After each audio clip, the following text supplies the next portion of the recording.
Well, when I came from India, the United States, I really came to study physics. So I eventually ended up at Indiana University and I got a PhD in nuclear physics.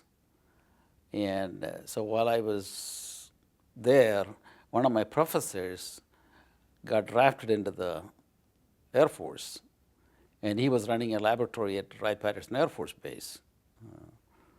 So he attracted me to come to Wright-Patterson Air Force Base. And that's how I ended up in Wright-Patterson Air Force Base doing research in nuclear physics, because the government was interested in neutron bombs and all these things that Cold War was making things important. So that's the kind of research that we were doing there. And so that's how I ended up at Wright-Patterson Air Force Base. So while I was there, since I was working in nuclear physics, the Wright-Patterson Air Force Base Hospital was a big hospital at that time. And there was a physician, he still practices at Johns Hopkins. He was in the military and he wanted to treat thyroid cancers, and he didn't know how to do that with iodine 131, which is what we use now for treatment of thyroid cancers. So he contacted me, and eventually we figured out how to treat thyroid cancers. And that's how I eventually got interested in medicine. So I went to Wright State, learned some anatomy, physiology, and all the things which I didn't know anything about. And I got more interested, eventually went to medical school and did my residency, and that's how I ended up back at Kettering Hospital. Yeah, course of my life, actually, because otherwise I would still be in physics, doing physics research. And so this was a big change. And obviously, this can happen only in the United States. Because in India, once you get into a profession, you're there till you die.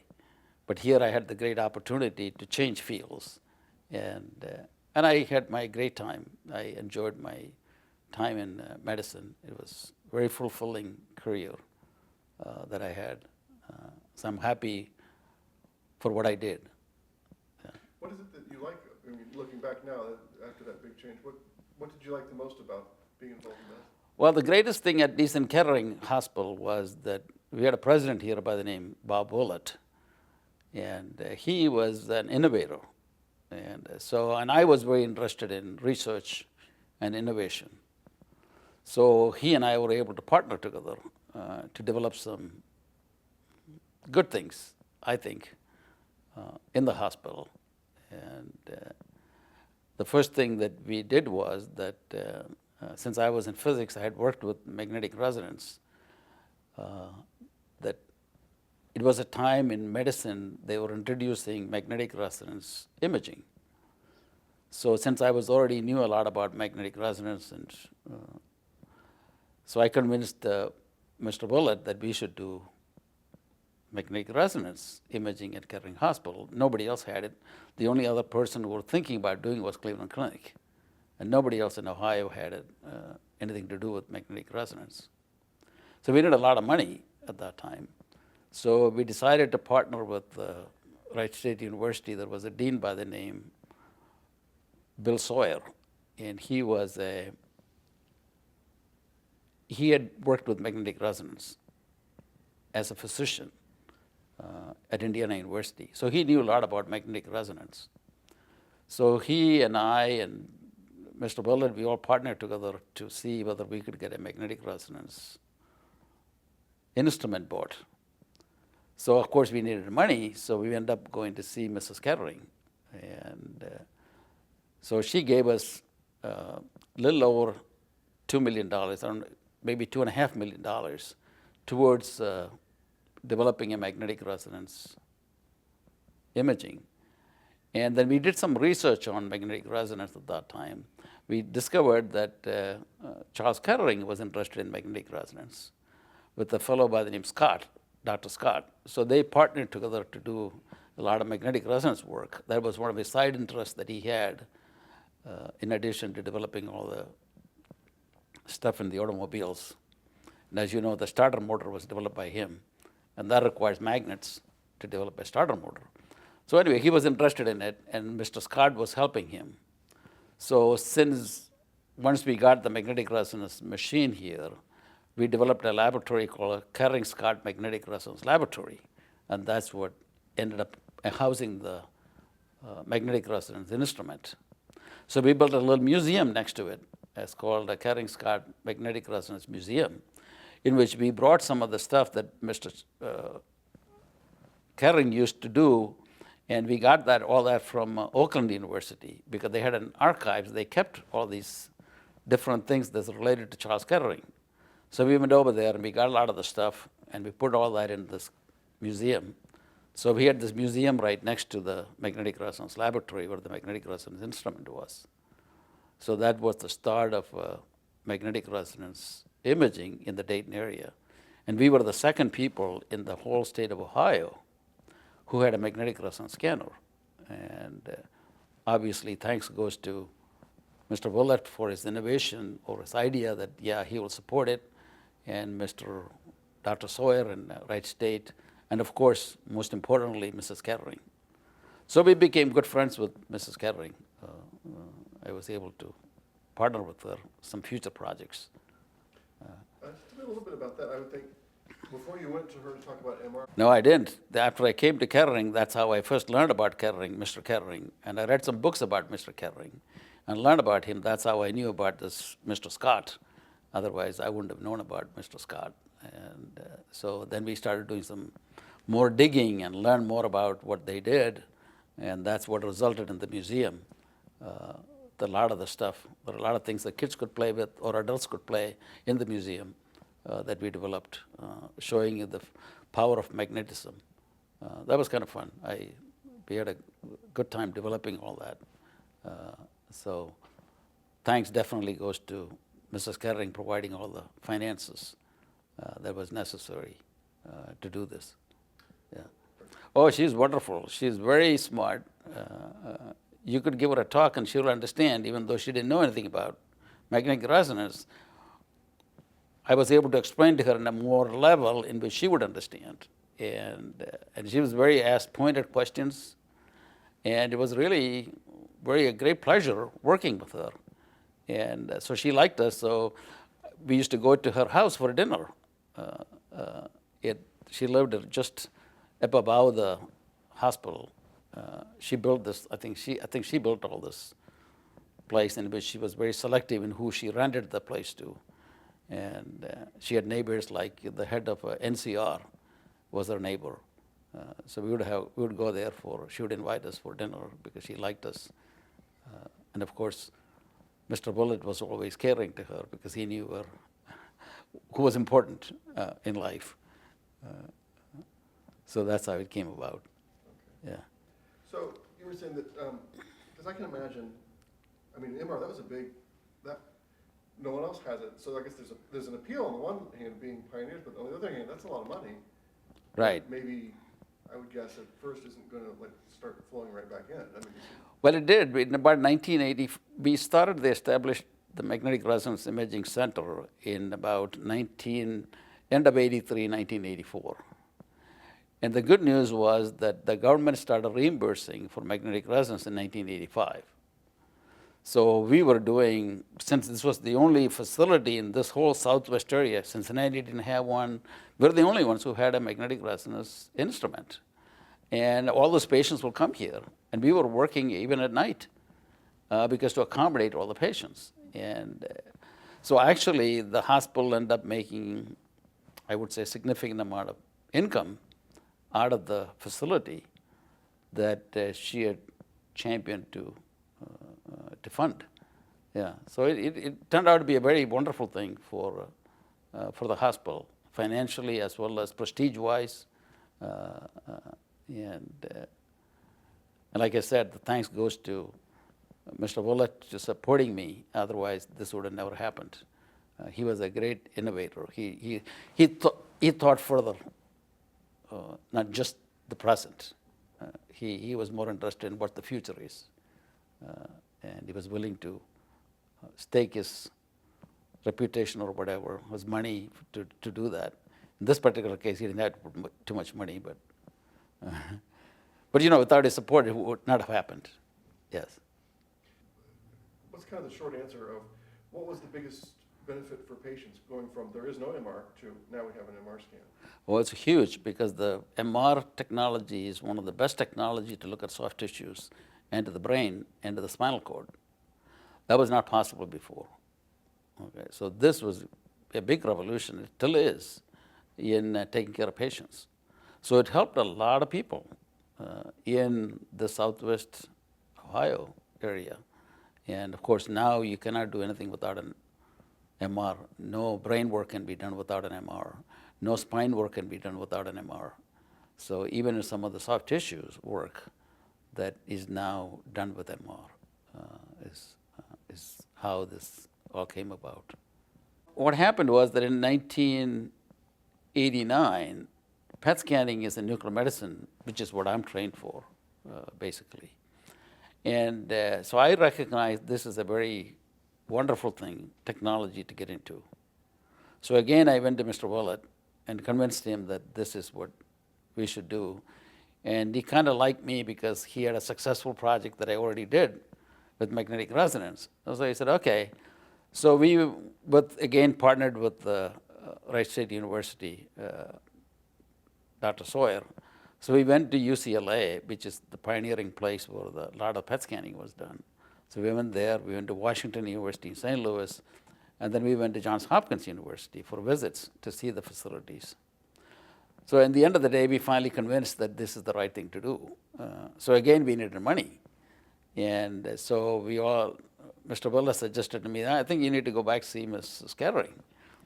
So we did, and I remember giving her a talk in that there used to be a Friend conference room. I don't think it exists anymore in the Kettering administration area. So I had this wonderful presentation made for her. There was she and I and Mr. Willett were sitting there, and we made this presentation. She asked me a bunch of questions about what this is all about, and I explained to her.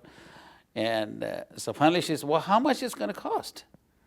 We were hoping to get about $1 million out of her. So I said, it's about $5 million because we need a cyclotron, we need a scanner, we need a facility to be built. So it's $5 million. So she looks at me and she's, Mr. Willett, and she says, what if I pay you half of it? We're sitting there, we were just falling off the chair because, oh my God, so we had our money, so the hospital only cost us $2.5 million to build the facility.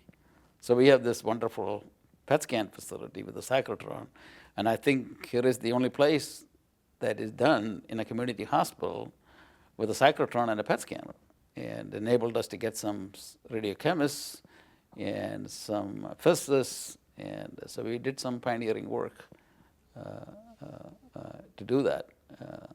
It's one of the great things that happened.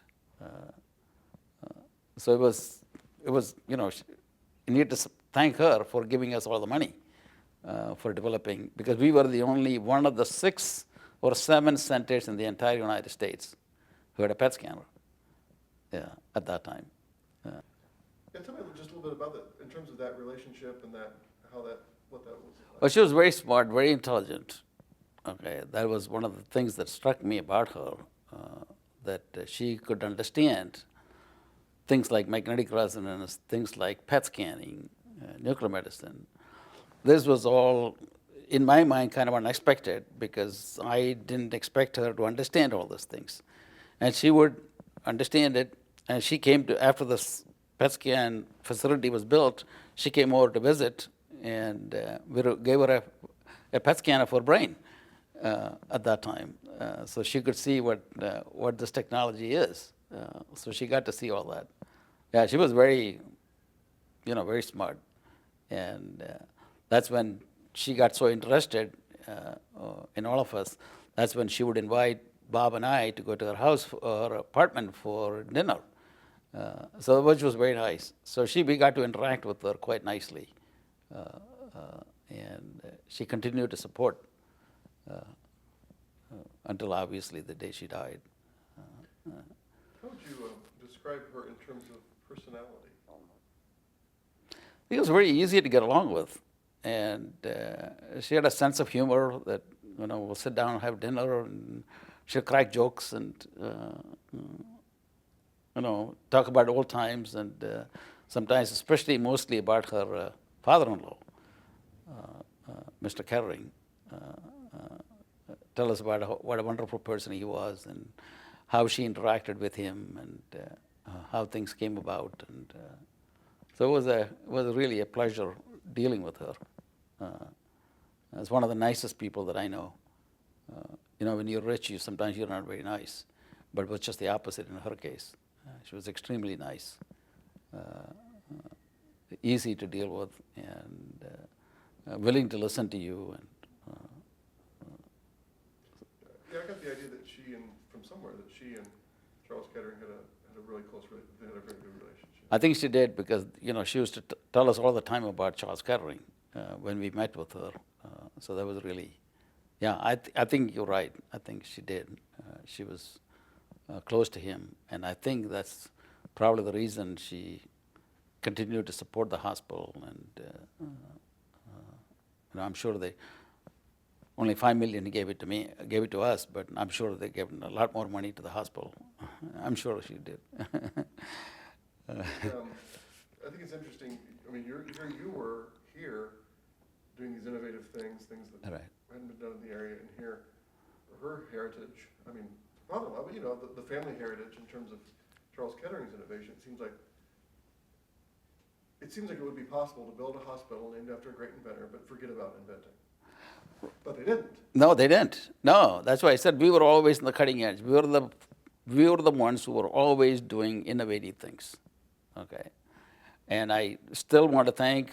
I know I keep repeating this, Mr. Willett, because he was really interested into the future, and he would read articles and he would know what's coming, and he would get into these things. Then, what I did was partnering with him, because he could understand a lot of this stuff. And he could be convinced if you came up with a good proposal as to what you could do. And so I think a lot of the innovation took place in my mind because of him. Yeah.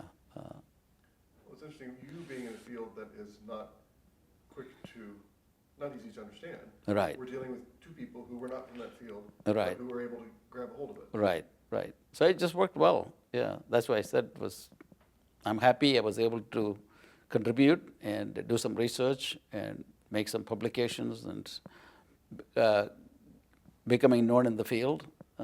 These are all wonderful things that happened because of the ability to partner with the hospital.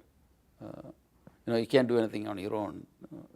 You have to have a good partner who is willing to listen, who is willing to help you accomplish things. So that basically happened in MR, happened in PET scanning, because these days you cannot do anything. Cancer care cannot be done without PET scanning. It's not possible. Okay. So it took a little while for the PET scanner to get going because the reimbursement wasn't there. It was very quick for MR get the reimbursement, but it was not as quick for getting reimbursement for PET scanning. But once the reimbursement started, then it just moved. That's why I said you cannot take care of anybody with cancer without getting a PET scan, because that's one of the things that allows you to provide better care. So it really worked out well for that, for doing the innovation. Do you feel like is there a good atmosphere for that overall at the medical center in terms of? I think there is, because let me tell you a little bit about what happened after that in the early 90s. We had some physicists in our department, and we were always interested in combining PET scanning with magnetic resonance images, because PET scanning is a metabolically, it tells you what things are doing, whereas MR tells you what everything is. So we were able to register them together. So we had some physicists in our department who were able to accomplish that. So when that was going on, we call that as co-registration. We did that. So that helped the neurosurgeons to navigate through the brain. So while this was going on, a couple of new things happened. One is somebody by the name Dennis Hannigan, who was head of the Wallace Wallace Foundation. And Mrs. Wallace had given all the money and made him the head of the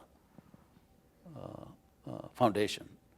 And he was an Indiana University graduate, just like me. So we connected with him, and he came over and said that he would give us some money from his Wallace Foundation to do this. So he ended up giving us a little more than $1 million to start up the Wallace Caring Neuroscience Institute. At the same time, Mr. Boonshaft came along, and I had a researcher in my department who was working on schizophrenia.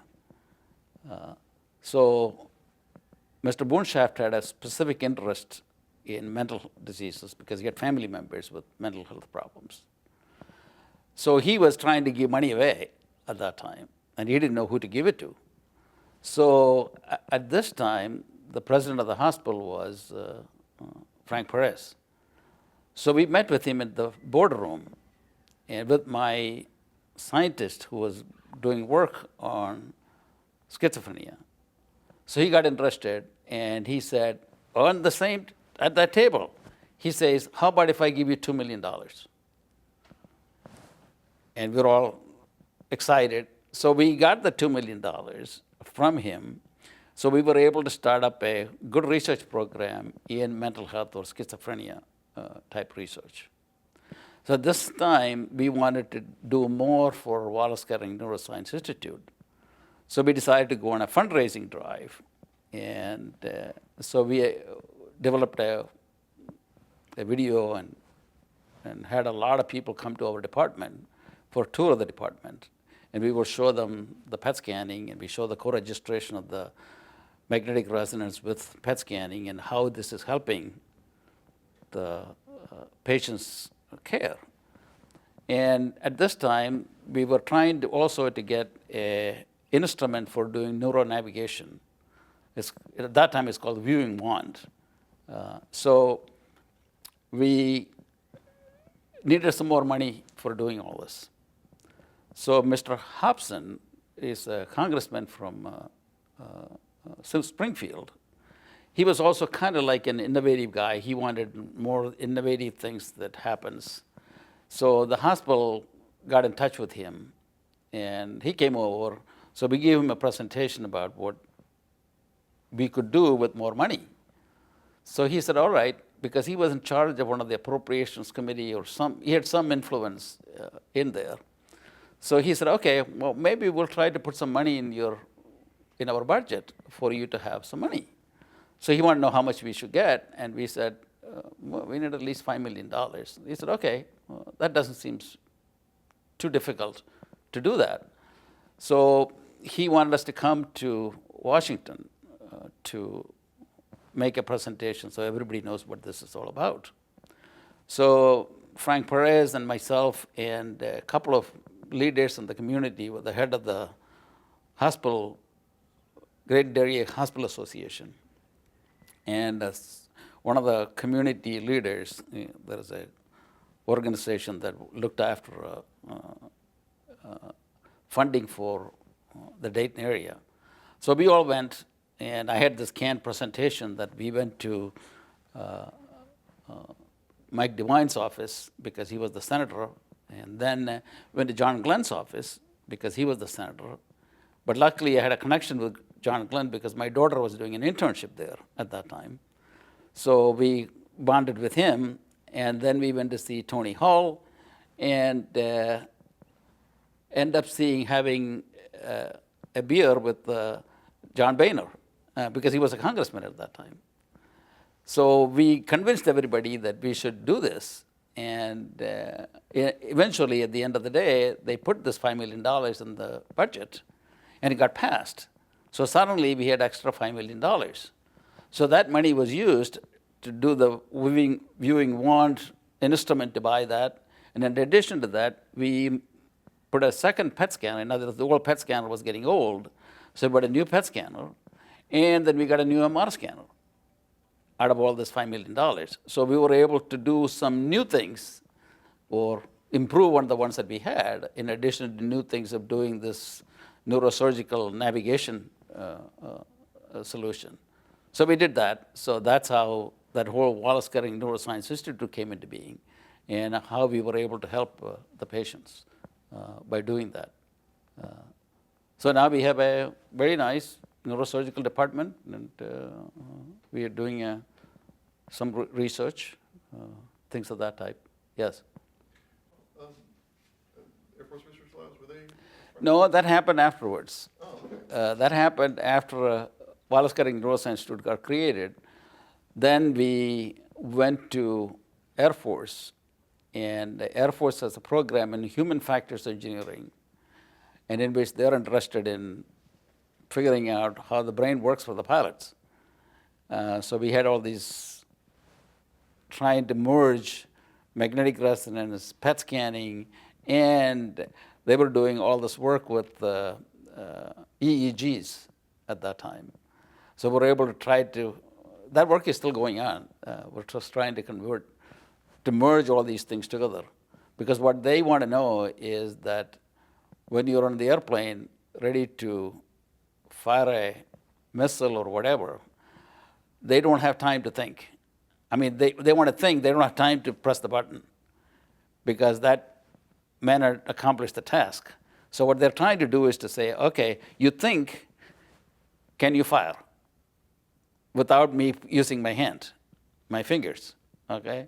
And that's the technology that's being developed, in which you can think, and the brain would recognize it, send a signal instantaneously, I'm talking about all instantaneously, and would fire the missile, okay? So it's just a very, sophisticated way of doing things. Because a bomber pilot who's sitting in his bomber, there are others trying to shoot him down, and so he needs to react quickly. And but a lot of times he doesn't have time to look for the button, to press the button, and he wants to be able to think, and he says, I want to fire, and we'll fire. Okay, so this is really a cutting-edge technology that's being developed. Well, Yes.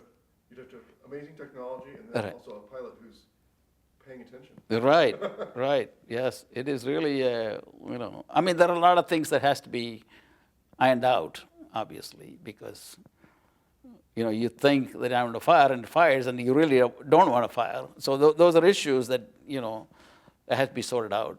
But at least the technology is being developed to do that, yeah. And still work is still going on at Wright-Patterson. Seems like, from the outside, like you wouldn't expect that. Right, you're right. But I think one of our problem, if I may say so, is that we don't publicize what we do. We should be doing more of that. Okay. We should be telling all the exciting things that's going on in the hospital. So we have a lot of exciting things that goes on in the hospital, but we don't oftentimes publicize it. Whereas if somebody would get hold of this, all the stuff that we do, probably they have a field day in publicizing it and telling people all the great things that happens in the hospital. So there are a lot of things that's happening in the hospital that we don't tell people. And I think that would be one of the things that we should be doing, because it's good for the community. The stuff that we do, it helps the patients. It's a great thing. I'd like to talk about that Yeah. in a second. I'd like, facts and figures. Right. Something that really helps patients. Well, most of the research that we do, that I pioneered anyway, is related to patients. The reason I went away from physics to medicine was because I wanted to help people. In physics research that we were doing was more theoretical or research, and eventually it ends up having applications. Maybe 20 years from now, 30 years or 50 years from now, it does have applications. But I was more interested in more immediate benefit that I could actually see to the patients. And that's how I got interested in magnetic resonance, got interested in PET scanning, got interested in co-registrations. All these things and all the research that we do developed a lot of new agents for studying brain tumors, for example. This was all done because I could see that immediate benefit, that I could really actually help patients. Even though they're new, nobody else was doing it, but we could do it and we could actually help patients. In the early days before people used to do this, We used to get patients from Cleveland Clinic because they couldn't do them, but whereas we could do them. We used to get patients from Mayfield Neurological Institute. We still get patients from Cincinnati because they can't do the kind of stuff that we do. So yes, the research that we were doing are more, I should say, clinically oriented or patient-centered research is rather than doing more sophisticated theoretical or bench research, which are definitely needed before I could use it. Yes. And so what I did was I took the stuff that was already being done and available and made it into use into patients. So that is the great, that's the thing that we did differently, yes, compared to others. Is that kind of a thread with Kettering, that it's oftentimes things that are more oriented toward patient care? Yes, yes, definitely. And like I said, the Kettering has maintained its innovative spirit, which is a wonderful thing, absolutely wonderful thing, because, you know, as I said, it's not only financially better, but it also helps the patients in the community. Like I said, we got magnetic resonance in 1984, and I think the first time Miami Valley Hospital got a magnetic resonance in the late 80s. PET scanning, we got it in 1980. Like I said, we were one of the 6 centers or 7 centers in the country, and they didn't get a PET scanner until in the early 2000s. So took more than 10 years or maybe longer before they would get a PET scanner. So, but in this meantime, we were able to help the patients. They didn't have to go someplace else to get a PET scan done. So now, of course, PET scanners are available everywhere. But we got into it much earlier and was able to help patients. So we still get complicated cases that other people cannot figure out. We still get them in our department to resolve problems that others cannot figure it out. What's the atmosphere like in terms of? Well, you know, like any hospital or any environment, there are some who are very excited about new technologies. Some are not. So that's not any different in Kettering Hospital. There is a bunch of people who are very excited about new technology. They want to use the new technology and see how you benefit their patients. Then there are some who are just not, you know, I'm trained in doing this, and that's what I'm going to continue to do. So you see that problem, I think, probably true no matter where you go. But we do have a bunch of innovators that I could partner with who will do things in the new way of doing it. Yeah, so that was definitely a new thing. What do you hope, looking forward, will be the thing for, maybe not specific technology, but what do you hope sort of is the movement for Kettering, you know, 10, 20 years from now with technology, and Kettering's involved, Kettering Medical Center is involved? Well, I don't think they should ever lose their innovative spirit. That to me is key in the success of the hospital network. They absolutely must do that, because otherwise what happens is that you become just like everybody else. You know, for example, Miami Valley recently set up a cancer center in South, they call it the South Cancer Center or something, okay? Well, we can also put up a sign that says we have a cancer center. It doesn't mean anything, because nobody is specifically going to South Cancer Center of Miami Valley, because they're not doing anything innovative. They're not doing anything new. So what Kettering needs to do is to do new things that distinguishes them from somebody else in the community or in the state, for that matter. And that's what we try to do when we had the MR. That's what we try to do when we have PET scanning. That's when we try to do neurosurgical navigations, okay, developing new agents for studying brain tumors better. All these things were done so that we can help the patients. Okay, and I hope Kettering continues that tradition and supporting such endeavors, such works. Because if you don't, then you become like anybody else. And that's not what Kettering is. I don't think that's what Charles Kettering wanted us to be. He was an innovator, and I think we should just continue that innovative spirit in the hospital. That's who he's named after, and we should not forget him and what he stood for. And this is what we should stand for also. Certainly off to a good start. Yes, yes. It should not forget is what I'm saying, is that, because it's easy not to invest money, okay, because the immediate benefit is not there, may not be there, okay. So you say, well, I'm working more on the bottom line. But what you need is forward thinking. Okay, look, even though I may not get any benefit tomorrow, but I may get benefit 2 years from now. So I need to spend this money to get that benefit, and then you will be happy that you did. Okay? There was a lot of people said we shouldn't be investing in PET scanning, but it turned out to be one of the best decisions that the hospital ever made. Okay? Because we were able to not only get more money for the hospital, but which is, to me, is not as important as that how we helped people to provide better care. And that's what the hospital is about. That's what we're in the business of healthcare, is how can we help the patient? And we should always think about that. And anything new or opportunity to get their care better, and that's what we should be investing our money in. Not just doing routine work. Routine work is very important. I'm not trying to dispute that. But if you don't do innovations, then you don't improve the care of the patient. Because at the end of the day, you want better care. You don't want them to be going to Ohio State or Cleveland Clinic for your care.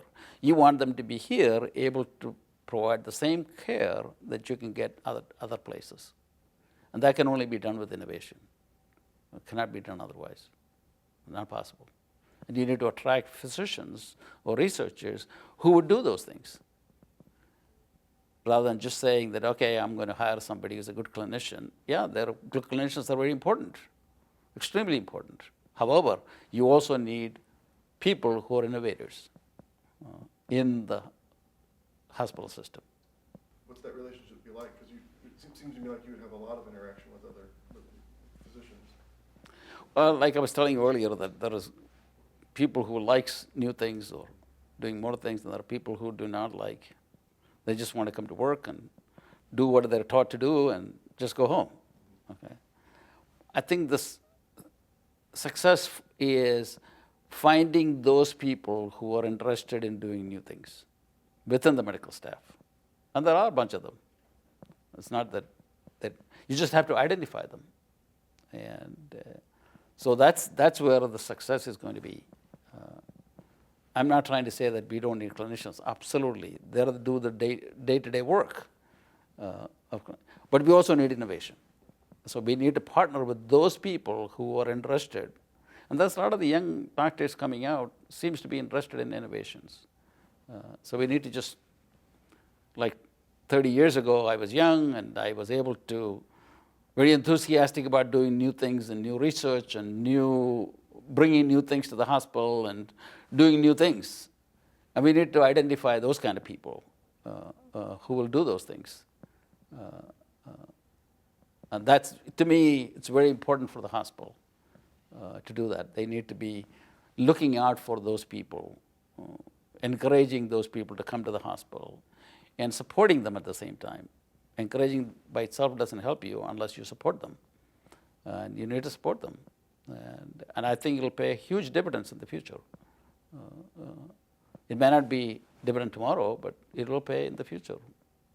Just like what happened in MR and in PET scanning and neurosurgery, and that same thing can happen in the future. Yes. In your position all this time, what for you is the most satisfying part of what you've gotten to do while you're here? Well, the most satisfying part for me was able to do new things and do some research. Yes. I not only provided clinical care, but I was able to innovate. And I would not have lasted here if I didn't find a partner to innovate, I would have left. There is no question in my mind I would have left. Because I wanted to do new things. I was in the field not just to do regular clinical work. I wanted to do more. Okay. So to me, the hospital provided me the support, the environment that was necessary for me to succeed. So it was wonderful. I have no complaints, really. I don't.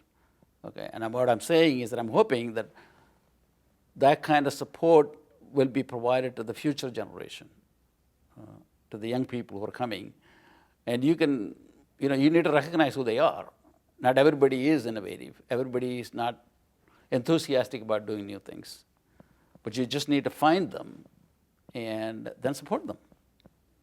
And because I think that's the future. That's the success of the hospital. Otherwise, it'll be just like any other hospital. That's not what Kering wants you to be. Mr. Kering wants you to be a super innovative, wonderful hospital that provides high quality care and innovative care, that they don't have to go anyplace else. In some cases you do, but most of the cases you should be able to do them here. And I think that's very, very important for the success of the hospital network. Mr. Charles Kering used to say in his book that I read, it says that don't forget, you're going to spend the rest of your life in the future. So if you don't innovate, if you don't do new things, the future is not going to be bright. So you got to do that now. So the future will be bright. Okay, because that's where you're going to spend the rest of your life. It's not going to be in the past. And I took that to heart, honestly, I did, yes. After I started reading the books in 1982 when I came, I didn't know much about Kering. So I brought 2 or 3 of his books, and I read about the things that he did and the innovations that he was responsible for. Because I was told this is the first centrally air-conditioned home in the world was in the Ridgely Terrace. There wasn't anyone others anyplace else. So, I went to see it in the 1980s to see the place. Got these huge pipes coming out. That's the compressor that's sitting outside. I don't know if they're still there or not. It's fascinating to see how the air conditioning system was working. So we have a lot of innovations, yes. We need to continue the same path. And that's something that the hospital absolutely must do. Whoever the new leaders are, and I hope they continue that tradition of innovation. It may not provide immediate benefit, but it will, believe me, it will provide benefit in the future. There's no question in my mind. It will. On you, or that was just integral to, as you look back? Well, he was the first guy that got me to where I am. Then Frank Perez helped because he went with us to Washington, D.C. to get the $5 million from the government. So we're able to get a better PET scanner, get a better MR scanner, and do some additional, get the navigation device for the neurosurgery. So he definitely helped, and he was instrumental in talking to Boonshaft, because first time we met, he gave $2 million. Then the next time we met him, he gave another $2 million. So because he had all this money that he didn't know what to do with, and he was trying to give it away. And I used to go to lunch with him, and he used to tell me, his biggest problem is not to give the money away, but I didn't know who to give it to. Because that's a huge problem for them. Even though they have money to give, they don't want to give it to somebody who is going to squander it or not use it, but they want to give it to something that is useful. So that was a big issue for him. And so he was always wrestling with that idea because he has, multiple requests that he gets. And the question was, who is the right guy to give it to? Okay. And luckily, he found Kering as a place where he could give money. So that's why we have the Boonshaft Center here.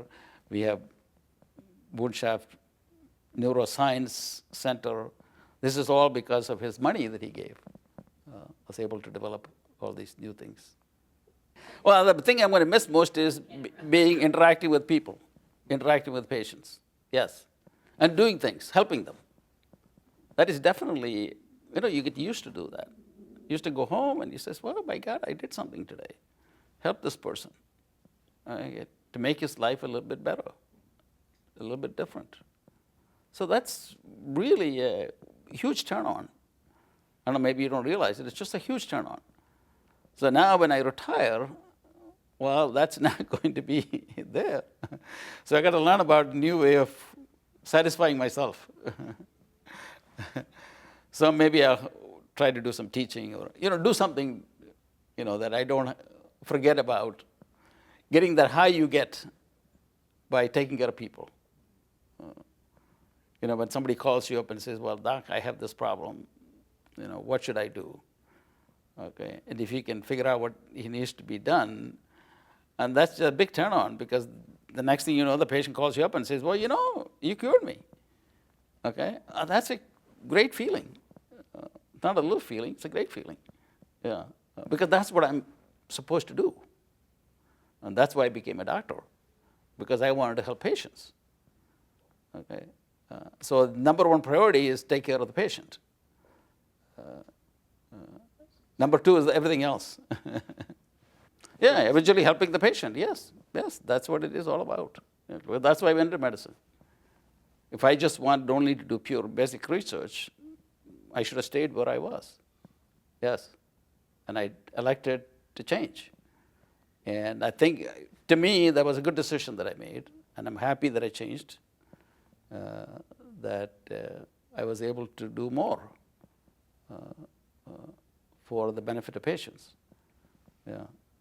I mean, I would have been doing those things in physics, but probably be 50 years from now, after I'm dead, there'll probably be some benefit that comes out of the research that we did. But here, it's more immediate. So you feel good. Yes, definitely. It's because there were other physicists in the department. They could have called somebody else, but happened to call me. And that triggered all these things in my life that changed. Yes. Yeah. Sometimes you got to be at the right place at the right time, I guess. What they say.